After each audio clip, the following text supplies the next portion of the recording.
Are we going to hear the names and lives of undocumented immigrants who were at the border, or Black trans women who have been murdered? Like, those conversations tend to go away when you've got a stage of 77-year-old white men who are trying to make the case for themselves.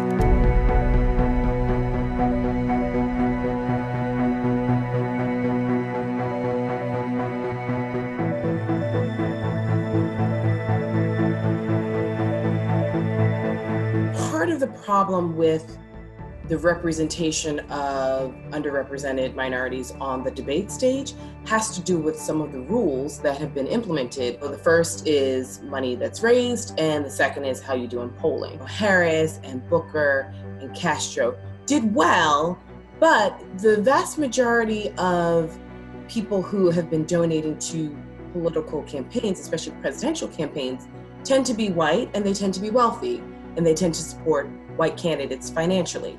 And we know that because of certain historical inequities, Black and Latinx and Asian communities just don't have the same type of capital. Like, we just don't have the same number of millionaires and billionaires and wealthy people.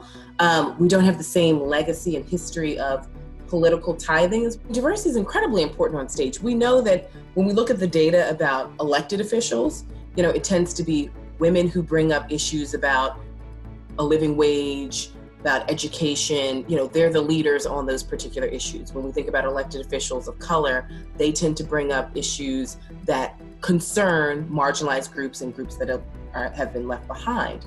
But I do want us to make sure that we always remember there's descriptive and substantive representation, right? So we know that with the Republicans in 2016, they had candidates of color on stage, and they had Ben Carson, right? But Ben Carson doesn't represent what the vast majority of people of color want to hear. So descriptively, he looks like a Black person, but substantively, he's the antithesis of what I would say 90% of Black voters want. For those candidates who are left standing, I think it needs to go beyond just a tweet saying, oh, I really respect my colleague, it's sad that they're not on the debate stage. It's like, well, then pick up some of the issues. So we've seen that synergy happen with, say, Julian Castro and Elizabeth Warren, where Elizabeth Warren is saying, not only do I miss my friend on the debate stage, but here's some of the issues that he was championing, and I want to continue the mantle since he's not here. That's the whole point of being an ally, is that you're supposed to speak up for me when I'm not present and essentially advocate for me. So we'll see if candidates do that.